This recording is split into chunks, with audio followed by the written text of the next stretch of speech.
Hello, everybody, and welcome to the TeacherCast Educational Network. My name is Jeff Bradbury. Thank you so much for joining us today and making TeacherCast your home for professional development. This is the Jeff Bradbury Show, a podcast all about amazing people who have done amazing things in this world. And on today's episode, we're talking all about entrepreneurship, building a business, creating a business. But most importantly, we are going to help answer some of your most asked questions. You see, over the last couple of years, we've been helping educators build their EDU brands. No matter if you're an author, a podcaster, a speaker, a blogger, whatever type of side hustle you are trying to create to support yourself and your family.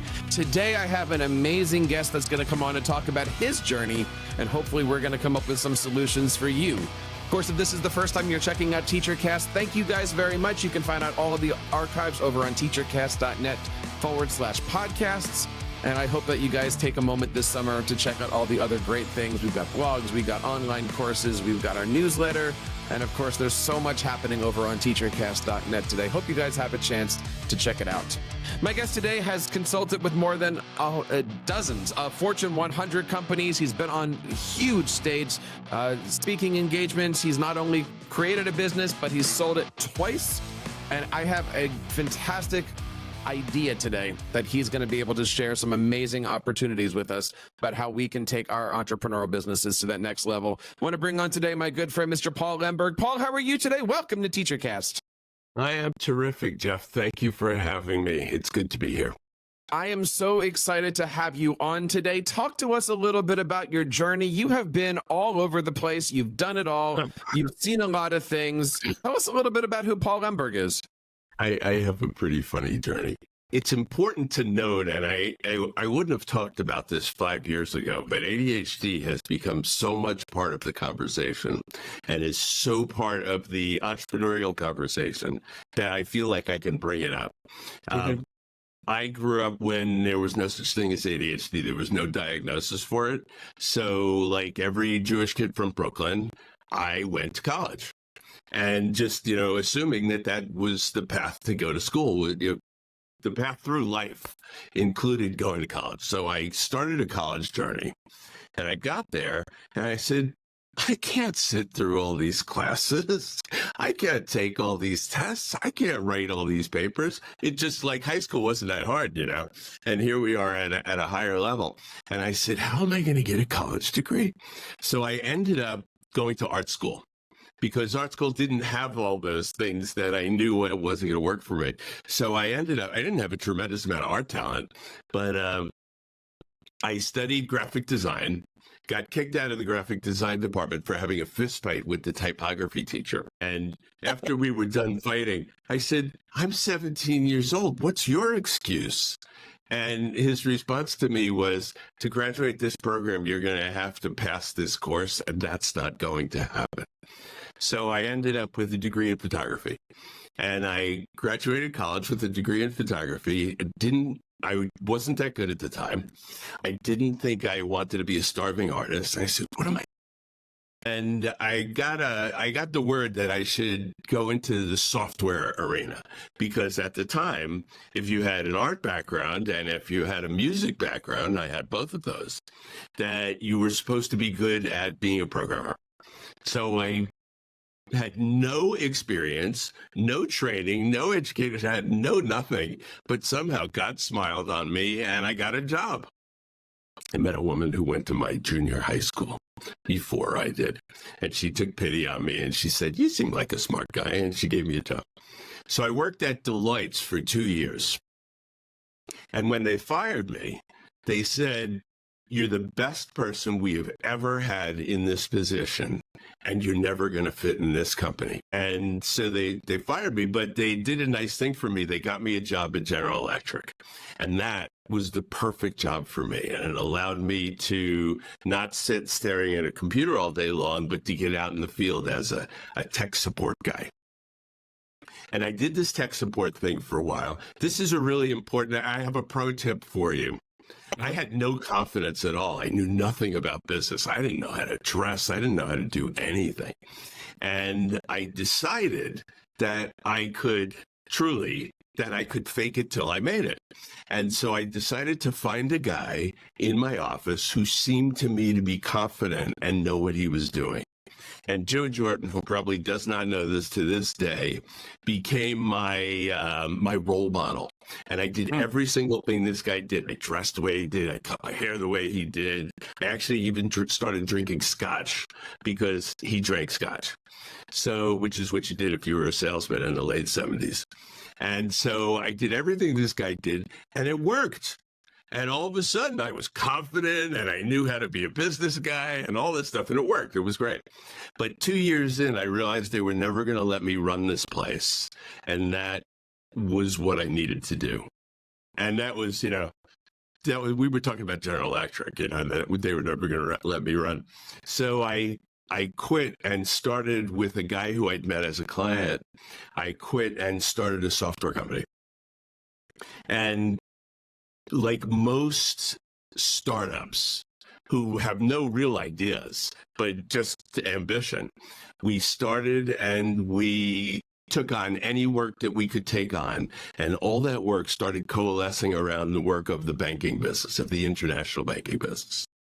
And over the span of several years, we ended up building a piece of software that ran the foreign branch networks of money center banks.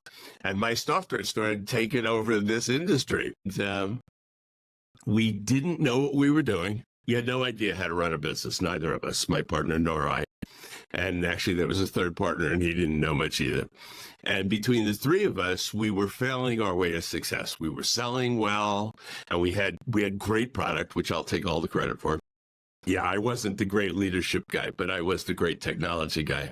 And we built software. We sold it all over the world and ended up selling the company to a larger software company. And that was great until a year in, they fired me. And I seem to get fired, which is, if you get fired a lot, you should be an entrepreneur. Either that or your skills are terrible. And I knew my skills weren't bad at all, but I just kept getting fired. So I got fired from that company and ended up, they broke my non-compete by firing me. I ended up with a new software company. So I started a second software company doing the exact same thing. And it wasn't quite as large. When we sold the first one, I had 100 programmers working for me. Like I learned in the fire how to run a team. You know what it's like having 100 people? Each one is pretty convinced that they're the smartest person in the room. This is where you really learn about management. Each one is sure they're the smartest person in the room. Started the second company. It wasn't as big when I sold that one. I sold that to a German bank and stayed with them for a little while. Didn't really love working for a German bank and decided to go off and do something else. So, you make these transitions. I had no idea what I was doing. I'm always in awe of people who go to college and they know what they want to do. They know they want to be a doctor. They know they want to be a lawyer. They know they want to be a teacher. They know they want to be whatever it is they set out to be because there's a path that you have to follow it. And I had no idea. And I live in a noisy neighborhood. The other mic is better because it doesn't pick up the outside sound, but I can't do anything about it. I never knew what I was doing. I did the next thing. And again, it's an ADHD characteristic. I did the next thing that I thought would be interesting. And I got into consulting for high technology companies, doing market research-based consulting, which was fantastic. I learned a ton. At one point, I was doing consulting for companies like EDS, Texas Instruments, IBM. I told IBM to drop, there was a piece of software called OS2, which was IBM's competition for Windows. And they hired me to figure out what would attract developers to OS2. And I went out and conducted some market research. And the market research was unequivocal. Drop the program. There was nothing that could be done to get people to use this thing. I taught, and it was bold, and it was quite a move. And I went and I told the guy who was the head of software for IBM that he had to drop the program. And interestingly, to their credit, he really didn't listen to me, he listened to the research. And he dropped the program and cut something that they had invested billions in. but they did. And that's kind of my proudest moment in market research. And I did that for a couple of years. And one day woke up with the voice in my head that said, you're not doing your life's work. You're getting older and time is moving fast. That was the message that I got. And I was like, what am I supposed to do with that? But I had quit within the week because I knew it was totally true and that I was never going to get where I wanted to go. And that wasn't my life's work. All my friends started telling me to go be a coach. Coaching was brand new at that time. That was in the early 90s or the mid 90s. And I had no idea what coaching was about. I thought it was therapy and I didn't want to do it. Somebody very smart said to me, don't coach them, coach their businesses. And I figured I had enough experience that I could dive in and do this. So this is, again, another pro tip.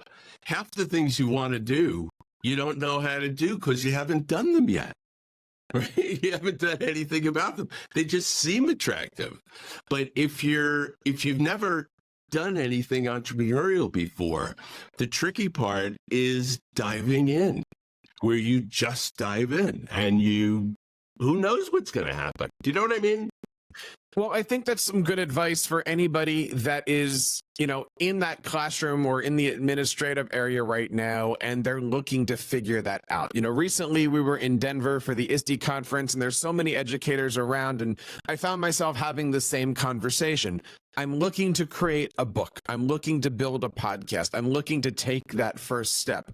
Now, for many educators, they're not saying that as I want to go start a business. They're just looking for something that's out there.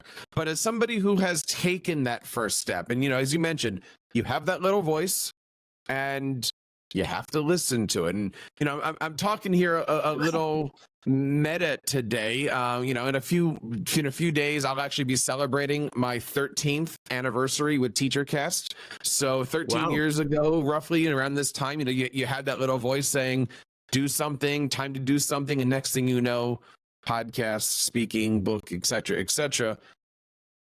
Talk to me a little bit about those conversations, right? For so many educators, these are simple things, especially, it's a lot easier today just to start a podcast. It's a lot easier today to write a blog. It's a lot easier, free tools, easy stuff. Those first couple steps that an entrepreneur takes, let's back up. Before you even call yourself an entrepreneur, right? Content creator, whatever it is. Those are often scary things. One of the things that we talk a lot about is this concept of, imposter syndrome. I'm sure that somewhere in your mind, you've had that conversation with yourself that says, should I, shouldn't I, how do I, what do they think? How do you handle this concept of imposter syndrome? And what advice do you have for anybody out there who's going, if I take that step, I wonder what my boss will think. I wonder what my spouse will think. I wonder what my community will think. How do you handle imposter syndrome? Well, so I don't consider imposter syndrome as something that worries what other people will think. It's what I worry about, what I will think. I worry about, will I have the confidence to do this or not? Whenever I worry about imposter syndrome when it comes up. So look, I've been a business coach since 1996. So in this year, that's 28 years, or maybe call it 27. But when I worry about, and I still worry about it, and whenever I worry about imposter syndrome, I know my business growth technology, because that's what I do. I help people grow their businesses, that I take a look at all my testimonials. And my testimonials are great. And so when I look at them, I go like, I'm not an imposter. I'm not an imposter. There's no imposter syndrome here, right? Like, look at all these things. So the easiest way to deal with imposter syndrome is ask your friends what they think about X. And ask the ones that you know are going to be supportive. Don't ask the naysayers. They won't help you. Don't tell your friends your ideas. Don't tell your friends who are the cynics your ideas, ever, because they won't support you. And it's not because they're not supporting you. They just don't support ideas. So they're going to be cynical. But lately, I'm doing something which is different than my standard business growth material. I'm blending in magic. And when I mean magic, I don't mean stage magic. I mean like actually magic, like changing the world with your will magic, which is Aleister Crowley's definition of magic. And I'm blending that in because I believe it makes a big difference for how people operate. You can be doing all the right things and doing them all the right ways and doing them in all the right sequences and still not getting the results you want. And it's largely because of your internal landscape. So I've added what I call magic to deal with the internal landscape. That's where I feel like an imposter because I've only been at this for 5 years. And I'm learning as I go. So this is what I've learned. If you feel like an imposter and you want to, because you're new at something, because you haven't fully mastered it, we think we're imposters when we don't have full mastery. We may have half mastery, and half mastery is way better than what your clients have, which is no mastery at all. So somebody really wise told me, don't worry about where you are in the journey. Just invite people along with you on your journey. And that has been a huge thing. Think of what you do, Jeff, as a podcaster. You don't need to have any expertise except to do that beautiful introduction you do. And then you have to ask questions. But mostly what you're doing is having people follow along with you on your journey. And if you think about it, that's what teachers are doing. I would hate to be a teacher who wasn't constantly learning. The idea of teaching that same viewpoint of what kicked off World War I for the 25 years that you're going to be a teacher, God, that sounds awfully boring. On the other hand, if you're constantly learning about it and constantly developing new theories about it and generating new ideas about it, linking X to Y and A to Z and all of that stuff, you're inviting the kids to come along with you on your journey, or they could be adults. But so to me, that's the way you deal with imposter syndrome. Is number one is to realize that they don't know half as much as you do. And number two, invite them along on your journey and say, hey, come along with me. And now it's interactive. And now we've both got skin in the game. And it feels so much better when they're learning with you and alongside you and looking over your shoulder and whatever it is. So that's my advice on imposter syndrome, that you don't consider that. You're not supposed to be the master. That was brilliant. And for anybody out there listening, I just grabbed a bunch of timestamps. All those quotes I think are going to be in our show notes. Paul, that is really, really good advice with things. I mean, so many people are out there trying to figure out how to do this. And my only advice is if you're going to fall forward, right? And that might sound a little easy to say, but if you're going to pick yourself up, make sure you're at least moving in the right direction. I mean, I can't tell you how many times with TeacherCast here, something has happened, you got to go forward. Something has happened, you got to go forward. This didn't, conversation didn't go right. Let's go find conversation B here. I got to ask here, though, you probably have faced a lot of challenges going through all of this stuff. Let's start at the top, right? Like what was one thing where you probably just walked away saying, this isn't going to work, or, what a silly person I was. How can this possibly happen? But maybe somewhere in the middle of this, it came through. Give us one of those teachable moments in the world of entrepreneurship or brand building or business building. When I was in my first company, we truly didn't know what we were doing. And we didn't realize that we were losing money every time we brought on a client, that our costs of onboarding were so huge. And they were not huge because they were that huge because we were customizing everything, which is a bad business decision. So that was one of the things. But as we went forward, we were running out of money. And at one point we had no money. And we were trying to raise money. And at that point in time, people weren't investing in small software companies. Now it's a piece of cake. And now you can actually raise money that way. And I can tell you exactly how to do that if you want to do that. but we couldn't get an investor, and we were running out of money. We were trying to get bankers to loan us money, and they looked at our balance sheet and said, sons, you guys are bankrupt. We're not bankrupt. We have money coming in. No, you're bankrupt. This is how that works. So we were fundamentally bankrupt. And in trying to raise money, someone came along and bought our company. They could have stolen it because we were bankrupt and we owed several $1 million that we did not have, and we owed some of that money to the government, and that was a punishable offense. It was a felonious offense, and the IRS had told us we were going to go to jail, which was a scary moment. And because he was serious, and these were charges that were going to stick, and so someone came along and bought us. So what I tell people this all the time, that's truly failing your way to success. It was, I believe, Lee Iacocca said that he wouldn't do business with anybody who hadn't gone bankrupt at least twice. So I always take that to heart. I'm like, okay, I'm not like a total idiot for going bankrupt in the first company, But the biggest advice that I have, you said it, it's fail forward. It's like figure out what it is you're trying to do and do the next thing. There's plenty of times where I've had no business at all. And I'm a kind of a spiritual guy. I'm not a religious guy, but I'm a spiritual guy. And that year I prayed for business. And that was, and I know exactly the year it was. It was the year 2000.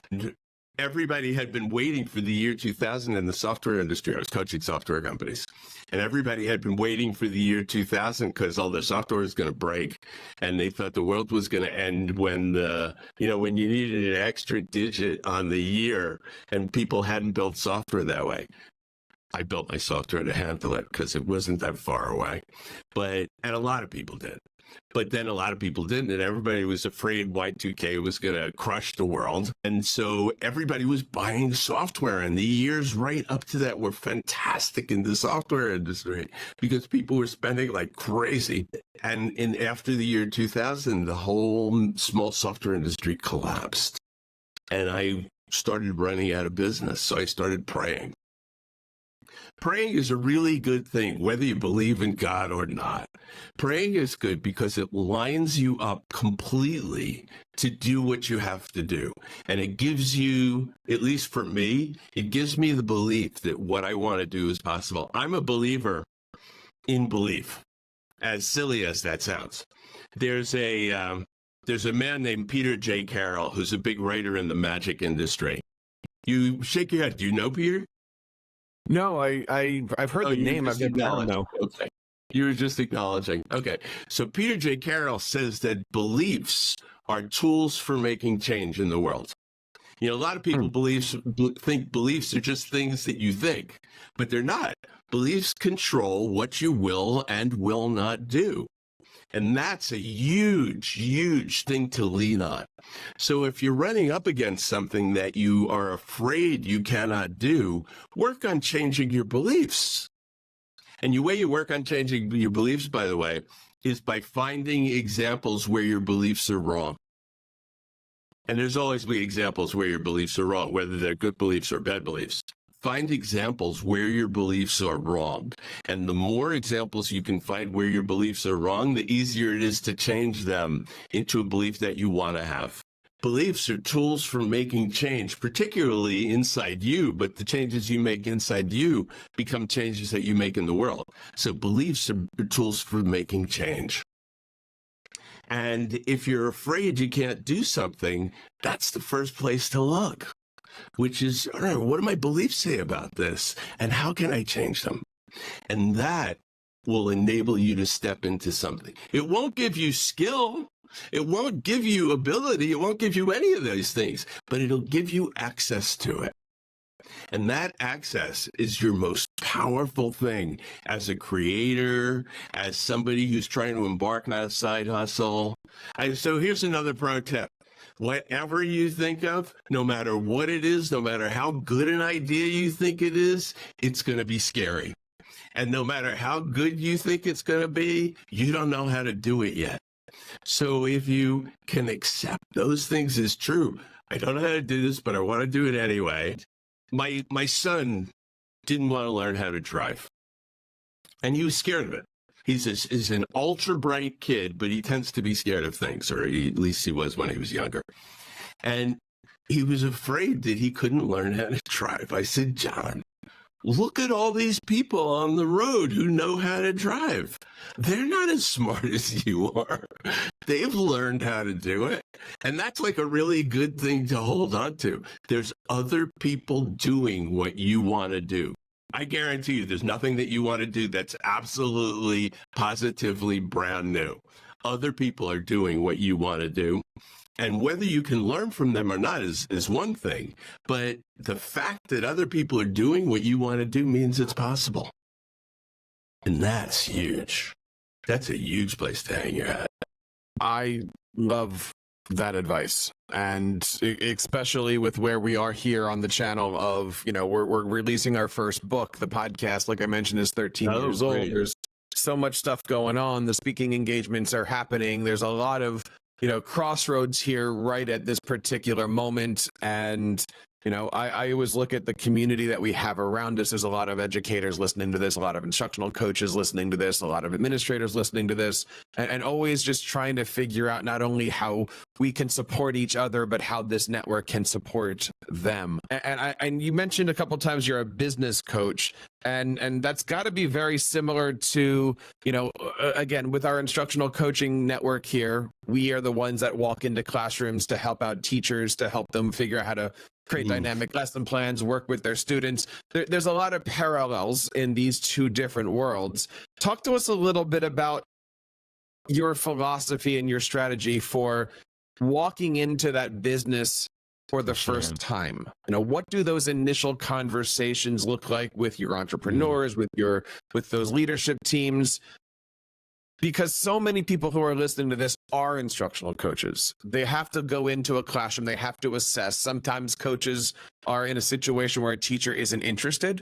Sometimes they're in a situation where a teacher is begging for help. Sometimes they're in a situation where, as you mentioned earlier, the principal said, no, you're going bankrupt. You just don't know it yet. Here's the coach to help you out. Give us a little bit of an idea of what approach do you have when working with others to help right their ships, or at least give them some opportunities to grow in their own worlds? So, Jeff, that is a very interesting question because I haven't spent a ton of time considering it and thinking on the fly, but I have some ideas that are worth sharing. One of which is that every business has a certain structure to it. And I don't mean business model. I mean every single business so whenever I'm speaking to an audience, I always ask them, I say, so who here thinks their business is special? And, probably about 97% of the hands go up. There are a few people who figured this out. And all businesses may have their own unique business model and their own unique path and their own unique everything, but they all have a certain structure and it's uniform throughout business. Otherwise, they wouldn't be in business. I suspect classrooms are the same way, and that there is a certain structure to the educational process that can be shared amongst everybody. So that's part one. Part two is they know more about their subject than you do. I used to there was a period of time where I was only coaching software companies. And I used to walk into a company and I would tell them, I'd say, look, I know every single thing there is to know about your business better than you do, with the exception of your technology. Now, that was fairly arrogant, but it was 100% true. And the fact that I would even say it would have them sort of snap to and really like, we have to listen to this guy. He's either an idiot or he's brilliant, and we'll figure it out quickly one way or the other. So I have no problem flaunting my expertise as long as I make them comfortable in my belief that their expertise in what they're supposed to know about is strong. And those two things help a lot. You said something about sometimes they don't want you there and they're not interested. You can't coach those people. They're not coachable. and I would decline the engagement and I would threaten them. I mean, it's not a threat. Well, they may be happy in a about it. classroom situation, sometimes you're in the position you're in, right? Like, so a lot of our instructional coaches are told, go in and work with Mrs. Smith. They need help with.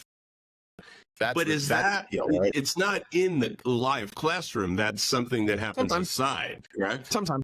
Yeah.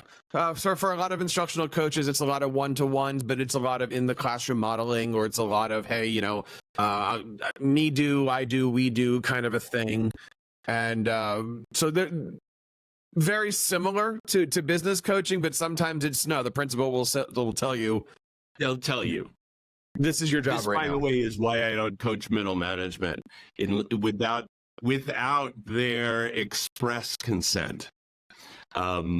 And I'll tell the senior executives, like, look, I can't coach somebody who doesn't want it. They're not coachable. The coaching, my style of coaching has a lot of teaching in it, and it has a lot of my asking them questions. There is a style of coaching where people ask the coach questions, and the coach doesn't answer it, turns it back on them. I think that's a mistake. I don't think that helps people. I think that I ask questions and I expect them to answer it, but if they ask me a question, I'm getting paid. I think they have a right to deserve an answer. So I think it's worth answering people's questions. But the key is if somebody expressly doesn't want advice, I'll say to them, look, it seems like you don't want my advice. I think I can help you, but I can't help you if you're not willing and wanting to listen. So, do you want what you say you want, or don't you? If someone's job is on the line, it's worth letting them know that their job is on the line. Say, hey, look, your evaluation says you have to get better in these 2 areas. Do you want my help? The close, what I'm selling, my close is, I can help you if you want my help. It's my favorite close. And it's like, I can help you if you want my help. If you don't want my help, I can't help you at all. Right. But if you do want it, I can definitely help you. And that line, to me, is very, very important in terms of coaching people. And letting them know that there's a division between the two of us, which is you understand your subject 1,000,000 times better than I do. Maybe not always, but that would just be accidental. But you understand your subject, and I understand my subject. Your subject is the what. My subject is the how. And I am brilliant at the how. And I'm supposing that you are brilliant at the what. And together, between the what and the how, we can really make something happen here. So that's how I would handle it. That's brilliant. Giving people acknowledgement for what they've accomplished is a really easy way to get them on your side.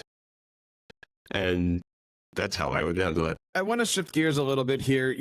Before we came on the recording, you saw before the microphone turns on, dad time, right? You saw the triplets come in. I had to give my hugs, and I not had to, but I gave my hugs and all those other wonderful. I had to do it, right? Like, they're standing right here waving at you in the camera.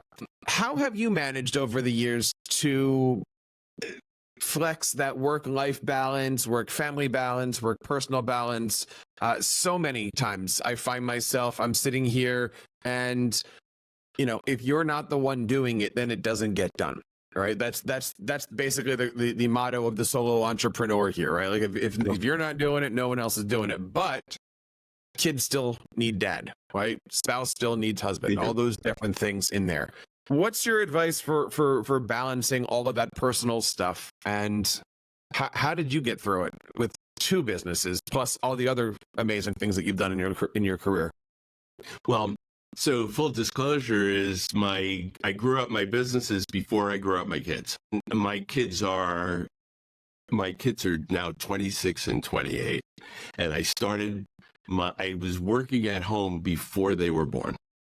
So when my kids started being mobile, in other words, they could come in and ask me for stuff, I took a kind of a hard line, and I trained them that if my door was closed, my door was closed. And And they couldn't interrupt me because then we would be homeless. I made it really clear that what I did was I was doing the stuff that paid the bills, and I helped them understand what that meant. And if my door was closed, then please don't come in. Please don't even knock. And if it's open, feel free to come in and do whatever you want to do.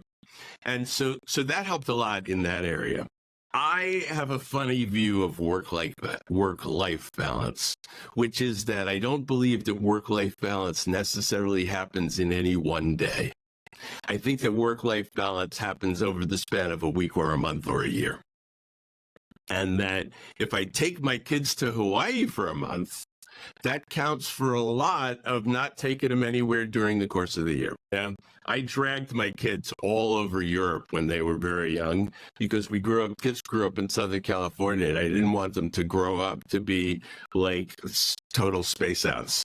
I wanted them to see what the world was like. So I dragged them around the world, and I did it not because I thought they were going to get anything about it. My younger one hated it. Now that he's 26 years old, he doesn't hate the fact that I dragged him all over the world. And that was part of my plan, which was that I gave them experiences that I knew would shape them as human beings. I made my kids take piano lessons, even though neither one of them had any interest in the piano. They both loved music, but neither one of them wanted to be musicians. I'm a musician. But I couldn't convince my kids that they wanted to be musicians, but I made them take piano lessons because I wanted them to learn how to read music, which is so much easier to do. I can't read music. I can, but very, very slowly, not well enough to play. But my kids actually can do that. And they can do it because I dragged them through piano lessons. I dragged them through all the things that I thought would be really helpful for when they grew up. And they've appreciated it. So that was part of my plan, was like, okay, what do they need and how can I do it? I made sure that I read to them every single night. And we switched. One night my wife would read to the son and I would read to the daughter. And then the next night we would switch. I read Shakespeare with my daughter when she was 11. And we worked our way through an entire volume of Shakespeare plays. And we just did it by making up at each scene who would carry which role in the scene. And we would read these things. And we did it so I could skip the whole day with my kids. And as long as we had reading time, that's where the work-life balance came in. So I don't believe that you spend this much time at work and this much time as an entrepreneur. The problem with being an entrepreneur is the business needs your attention. And when it needs it, it needs it. And you can't not make room for that. But your kids are the same way. And they need your attention. They need your attention. So I find that it works itself out. I find that if you just keep your mind on things, again, it's, I talked a little while ago about beliefs, and I think something else is like the reason I started talking about why I thought prayer works. And one of the reasons prayer works is that it puts your attention on the thing you're praying about. And if you put your attention on the idea that you want to make sure your kids get enough attention and your business gets enough attention, I don't think you have to work out a system for it. If you're OCD, you probably have to work out a system for it. But if you're not OCD, you don't. And it works itself out. As long as you have that piece of consciousness that says, I love my kids like there's no tomorrow. And they're going to need my attention, and you have to make decisions about when it's important and when it isn't. And you have to make that decision not from your perspective, but from their perspective. But the business is the same way. You don't get to decide what's important in your business. Your business will let you know. Your balance sheet will start suffering if you're not doing the right things. So that's kind of how I see the whole work-life balance thing. It will work itself out as long as you have a mind that says, I need to keep this thing balanced. Talking today to Paul Lemberg, all about businesses, entrepreneurships, work-life balances. And Paul, before I let you go today, and we could honestly go on for another couple hours with this conversation, I'm going to take a moment now on the air and say, let's call this part one, right? Because there's so much stuff that I'd love to dive in for you here. as we're going through the summer, there are a lot of... Oh, thank you. There's a lot of teachers that have already started that podcast. They've started to write that book. They've decided that they want to create something in the next 12, 48 months or so that is going to put their name on that map. What advice do you have for anybody who has already taken that step and is looking to build that bigger? Is it A, do it by yourself, B, build your team, C, look for extra help?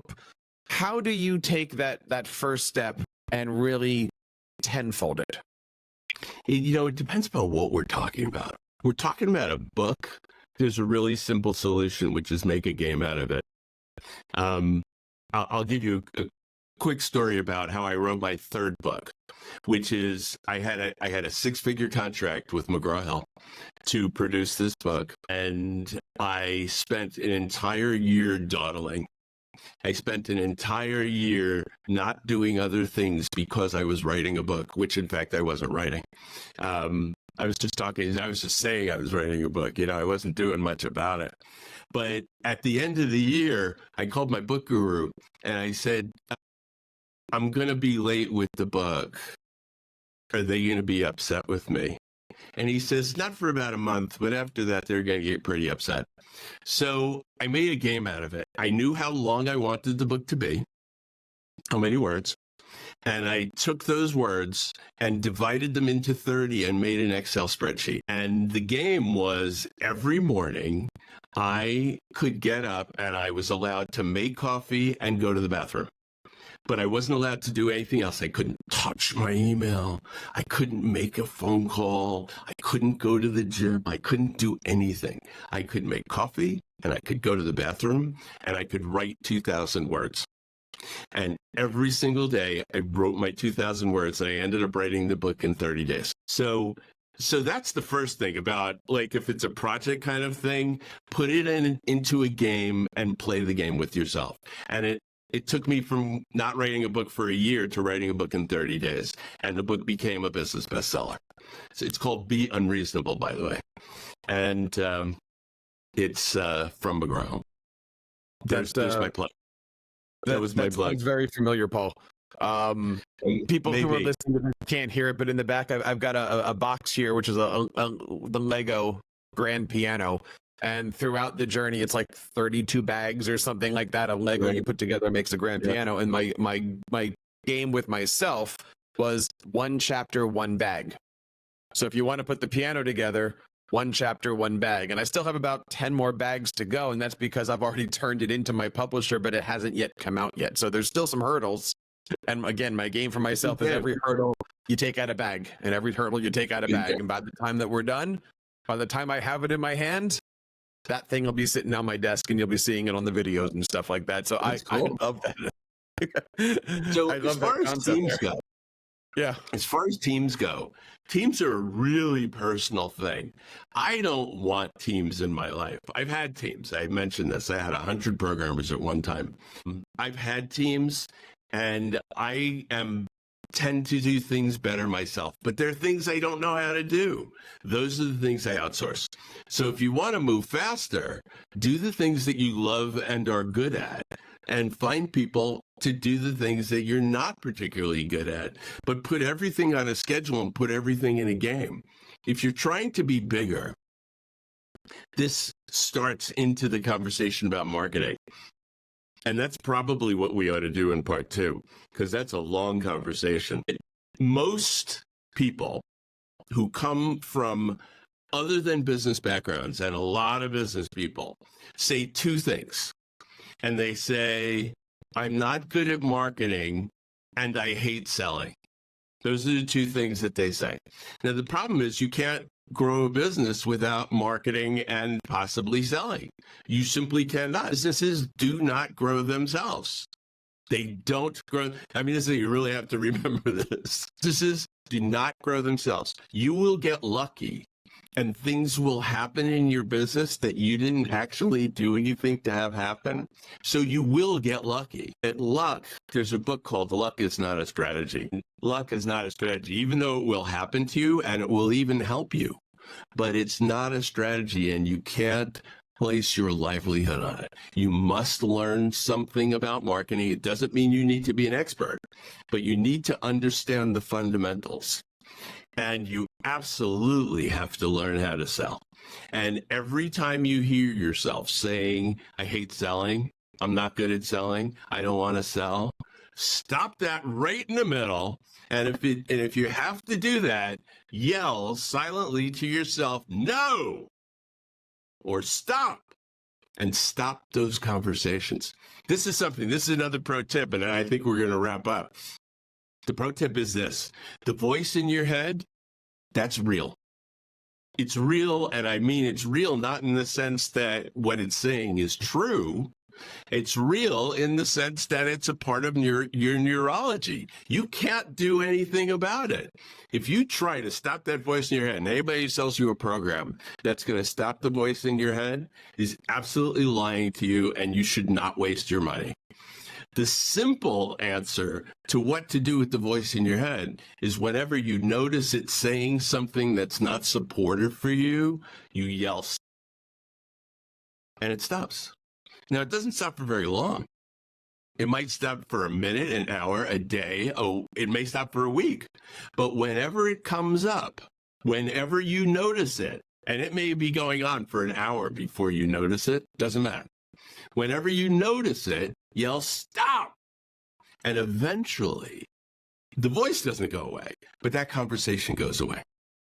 And that's a beautiful thing. When you can stop the conversation about how I'm not a good salesperson, I hate sales. When you can stop that conversation, you have turned a corner. And all of a sudden, you have the possibility of becoming somebody who can bring business into your business. That is great advice, and that is certainly something that I will be taking with me throughout the summertime as we decide to push forward in multiple directions here on the network. Paul, where can somebody go to reach out and find out more information about the great work that you've been doing? My website is the same as my second name, which is Lemberg, L-E-M as in Mary, B-E-R-G. My website is lemberg.com, and there's all sorts of stuff on that site. There's blog material, there's actual articles, there's stuff about me, there's even products to buy. And if you wanted to get in touch with me, the easiest way is to write me on my email is p@lemberg.com, or go to the contact form on lemberg.com. We're going to make sure that we have the links to this and all of his social media accounts over here. This is, of course, the Jeff Bradbury Show, episode number 52. You can find out more information about our shows by going over to teachercast.net/podcast. And, of course, if you'd like to be featured on the show, we would love to have you. You can head on over to teachercast.net/contacts. Paul, thank you so much for coming on the show today. Let's please call this part one. I would love to dive into marketing. And if anybody out there has any questions for Paul, maybe we can do a third episode. I'm pushing it here, Paul, and do a whole Q&A together. I know there's a lot of teachers out there that would love to ask some questions and have some of their entrepreneurship questions answered. Please feel free to reach out over at teachercast.net/contact. Paul, thank you so much for coming on the show and sharing your passions with us. Hey, Jeff, it's my pleasure. Thank you for having me. And that wraps up this episode of the Jeff Bradbury Show. On behalf of Paul and everybody here on TeacherCast, my name is Jeff Bradbury, reminding you guys to keep up the great work in your classrooms and continue sharing your passions with your students. You've been listening to the TeacherCast Educational Network, hosted by Jeff Bradbury. Please reach out to the show with all of your questions on Twitter @TeacherCast or online at www.teachercast.net. Be sure to subscribe to our podcast so you don't miss any future episodes. And please take a moment to write a review in the App Store.